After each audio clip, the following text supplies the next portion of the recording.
all in my class named English by R.N. Shukla. In this class we will learn some special rules. आज के class में हम कुछ ऐसे special rules के बारे में डिस्कस करेंगे जिससे हमें कॉम्पिटिटिव एग्जामिनेशन में मार्क्स बढ़ेंगे.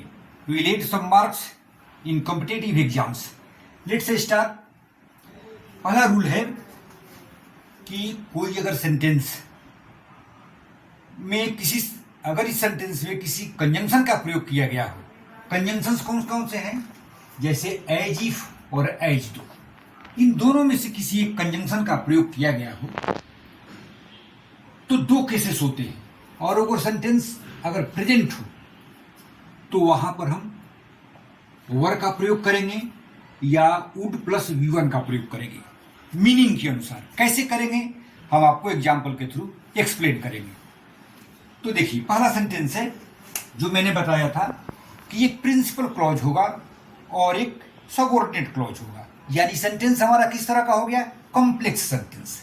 कॉम्प्लेक्स सेंटेंस में यदि प्रिंसिपल क्लॉज के बाद ये कंजंक्शन आया हो एज इफ या एज दो, और तो उसके साथ हम वर का प्रयोग कहाँ करेंगे और वुड प्लस V1 का प्रयोग कहाँ करेंगे, ये हम देखते हैं. जैसे he behaves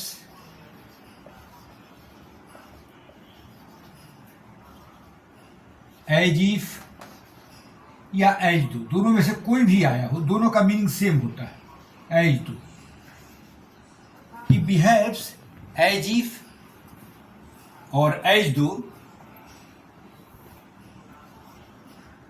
he were my boss.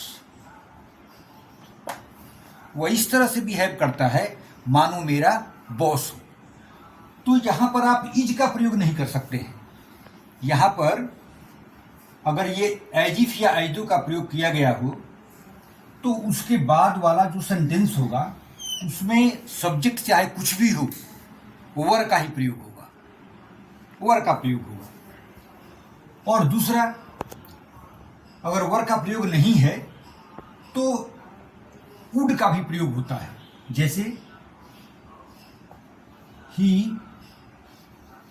Behaves as if he would kill मी.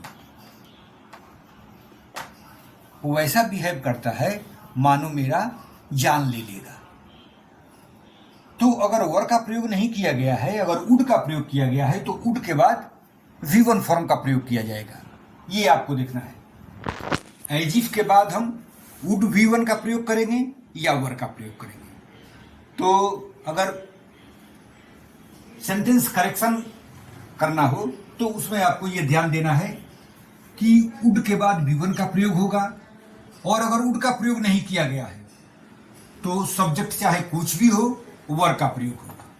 वर और वुड प्लस V1. तो ये कौन सा सेंटेंस हो गया? ये मैंने बताया, मैंने लिखा है ये प्रेजेंट टेंस. ये प्रेजेंट टेंस के लिए है. और अगर इसी में प्रिंसिपल क्लॉज पास्ट टेंस का हो, अगर इसी में प्रिंसिपल क्लॉज अगर पास्ट टेंस का हो, जैसा मैंने ये लिखा है, अगर प्रिंसिपल क्लॉज पास्ट टेंस का है तो हम हैड पास्ट परफेक्ट टेंस का प्रयोग करते हैं, हैड प्लस V3. जैसे he pretended as if he had forgotten his old age. अब यहां आप देखिए, यहां भी as if का प्रयोग किया गया है, लेकिन यहां प्रिंसिपल क्लॉज में पास्ट सिंपल का प्रयोग किया गया है. तो पास्ट सिंपल के बाद अगर as if से सेंटेंस करेक्ट किया गया हो तो उसमें हम had प्लस V3 का प्रयोग करते हैं. he pretended, उसने ऐसे बहाना किया मानो वो अपना पुराना दिन भूल गया. तो he pretended as if he had forgotten his old age. आपको फिर एक बार मैं रिफ्रेश करा देता हूं कि एज दो से कनेक्ट होने वाले दो तरह के सेंटेंसेस होते हैं, एक प्रेजेंट में और एक पास्ट टेंस में. प्रेजेंट टेंस में है तो हम सभी जगह वर का प्रयोग करेंगे, और वर का प्रयोग नहीं किया गया हो, अगर वुड का प्रयोग किया गया है तो वुड प्लस V1 का प्रयोग करेंगे. और अगर पास्ट सिंपल का प्रयोग किया गया है तो एज इफ या एज दो के बाद हम पास्ट परफेक्ट टेंस यानी हैड प्लस V3 का प्रयोग करेंगे। अनदर स्ट्रक्चर आई विश और आई विश्ड, इससे स्टार्ट होने वाले सेंटेंसेस में भी कंफ्यूजन होता है कि इसके बाद जो सबऑर्डिनेट क्लॉज आता है वो किस फॉर्म में होगा। तो यहां मैं दोनों केसेस को एक्सप्लेन करूंगा। जैसे आई विश से स्टार्ट होने वाला सेंटेंस, आई विश से स्टार्ट होने वाले सेंटेंस में हम पास्ट सिंपल टेंस का प्रयोग करते हैं या वुड प्लस V1 का प्रयोग करते हैं। आई विश शी न्यू मी। अब आपको मैं जो हिंदी में जानना चाहते हैं उसके लिए मैं ये भी बताना चाहता हूं, अगर आपको ये कहना हो कि काश वह मुझे जानती, अगर ये आपको कहना है कि काश वह मुझे जाने, प्रेजेंट टेंस की बात है, तो कैसे कहेंगे? आई wish she knew me, I wish she loved me.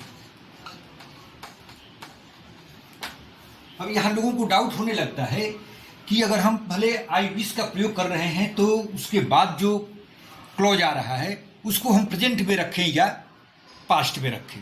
तो मैं यहां बताना चाहता हूं कि प्रेजेंट टेंस में आप जो सोच रहे हैं उसके लिए भी इमेजिनेशन है, इसलिए हम इसमें प्रेजेंट सिंपल का ही प्रयोग करते हैं। आई wish she knew me, I wish she loved me. और एक दूसरा स्ट्रक्चर भी है, इसी को अगर हम वुड से बनाते हैं तो कैसे बनाएंगे? I wish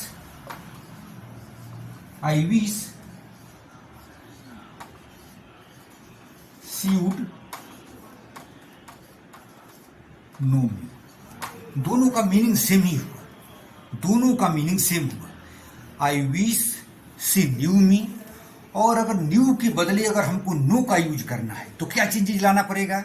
I wish she would know me, काश वह मुझे जाने। तो अभी आपने देखा ये प्रेजेंट टेंस में हम इमेजिनेशन कर रहे थे, प्रेजेंट टेंस में एट प्रेजेंट।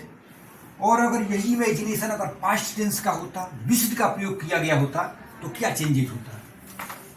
जैसे मैंने आपको हिंदी में बताया कि काश वह मुझे जाने, और ये कहना होता हम किसी पास्ट थिंकिंग के बारे में बात कर रहे हैं, काश वह मुझे जानती, तब कैसे कहते? I wished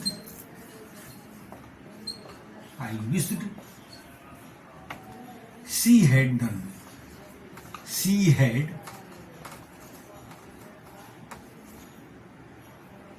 had known me. या ऐसे भी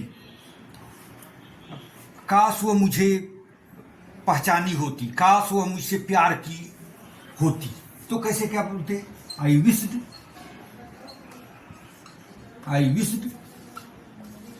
she would have loved me.